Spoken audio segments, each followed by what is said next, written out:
Friends नमस्ते। आपकी cook with me फिर से एक नए चैनल के साथ आपके सामने हैं और ये चैनल मेरा ब्लॉग और जर्नी का है। सो प्लीज़ आगे वीडियो देखिए और लाइक कमेंट करना ना भूलें और उसे सब्सक्राइब ज़रूर करें, इससे आपका सपोर्ट मुझे लगातार मिलता रहे। तो फिर हम चलते हैं एक ऐसी जगह जहाँ पर जाने पर लोगों को मानसिक शांति मिलती है, जहाँ पर जाने पर लोगों को खुशियाँ मिलती हैं, माता के दर्शन होते हैं और रास्ते के जितने भी नज़ारे हैं सब देखते हुए हम वहाँ पर पहुँच गए हैं। तो ये हमारे शहर का है कुंवारी घाट, जो कि नर्मदा तीरे बसा हुआ है और नर्मदा के किनारे घूमने में बैठने में असीम शांति की प्राप्ति होती है। और इस ऐसा कहा जाता है कि मैया नर्मदा के दर्शन मात्र से ही सारे पापों से हमारी मुक्ति हो जाती है और फिर हम सच्चे मन से सच्चे हृदय से वापस अपने घर को आते हैं। तो यहाँ पर देखिए मैं भी आ गई हूँ और इतना सुंदर सुहावना सा दृश्य है जिसको देखकर कोई भी अपने आप को रोक नहीं सकता है। हमने भी नाव की और उसमें जाकर हमने माता का पूजन किया, दीपदान किया और उसके बाद इसमें रोज़ाना होने वाली महाआरती में भी हम सम्मिलित हुए। और यहाँ देखिए बीच में है माता नर्मदा का मंदिर और अब हम तट पर आ गए हैं। यहाँ पर महाआरती का आयोजन होने वाला है। सारे लोग इकट्ठे हो चुके हैं और लोग इतनी श्रद्धा और शांत भाव से यहाँ पर रहते हैं कि बिल्कुल भी शोर नहीं होता है। और यहाँ पर पंडित जन बैठे हुए हैं जो पूजन अर्चन के बाद आरती शुरू करेंगे और इसमें नर्मदा अष्टक पूरी तरह से बजाया जाता है और मतलब यहाँ पर इतनी शांति प्राप्त होती है कि आप कल्पना नहीं कर सकते हैं। नर्मदा के बारे में कहा जाता है कि ये एक ऐसी नदी है जो कि पश्चिम की ओर बहती हैं, जबकि सारी नदियाँ पूर्व की तरफ बहती हैं।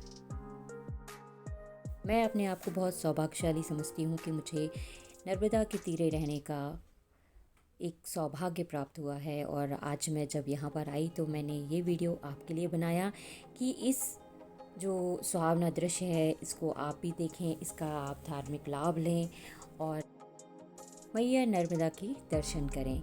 इनके बारे में ये भी कहा जाता है कि मैया नर्मदा जो हैं वो अमरकंटक से निकली हैं, तब वहाँ से बहुत पतली धार में, जिस जगह से ये निकली हैं वो बहुत पतली धार में निकली हैं, उसको नर्मदा कुंड कहते हैं।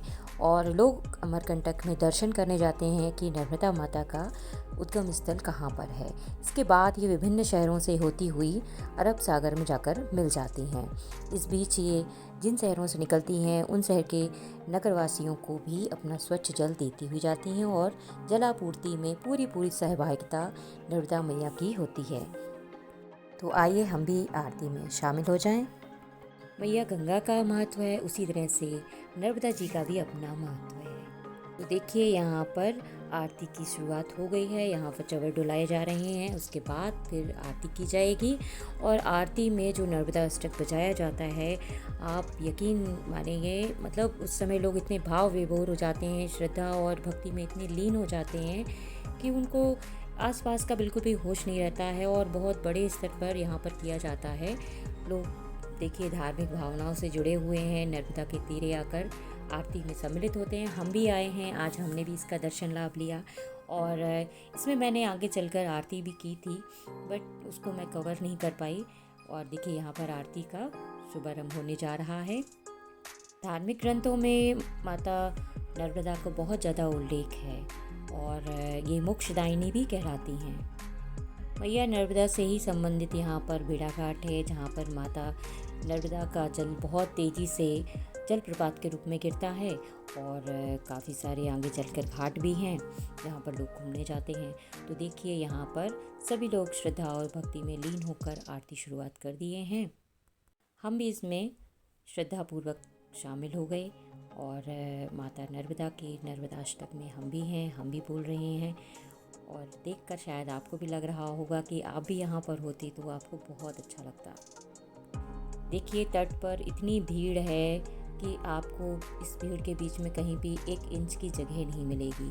और जहाँ पर आरती की जाती है, आरती के सामने किसी को भी नहीं खड़े रहने दिया जाता है। उस समय लोग पूजन अर्चन नर्मदा में करना बंद कर देते हैं और नावें भी जो हैं वो सब वोटिंग बंद हो जाती है जब तक कि ये नर्मदा जी की आरती चलती है।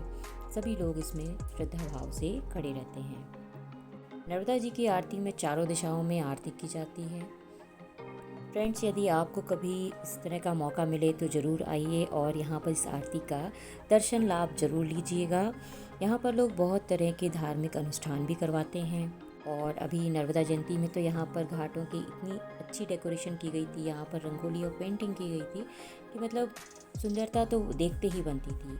और यहाँ पर घाट पर ही दूसरी तरफ यहाँ पर बच्चों की क्लासेस लगती हैं। ये गरीब बच्चों की क्लासेस हैं जो निःशुल्क हैं और इन्हें सर पढ़ाते हैं और बच्चे काफ़ी जीनियस हो गए हैं। मतलब ये पढ़ पढ़ के ही इनको कहीं जाकर भी ट्यूशन लेने की ज़रूरत नहीं है। ये सारे बच्चे रात में इकट्ठे होते हैं और नाइट ट्यूशन इनकी चलती है। उसके बाद देखिए हमने भी भंडारे का प्रसाद ले लिया और भंडारा ग्रहण करने के बाद हम अपने घर को चले। आपको मेरा ब्लॉग कैसा लगा प्लीज़ कमेंट करें।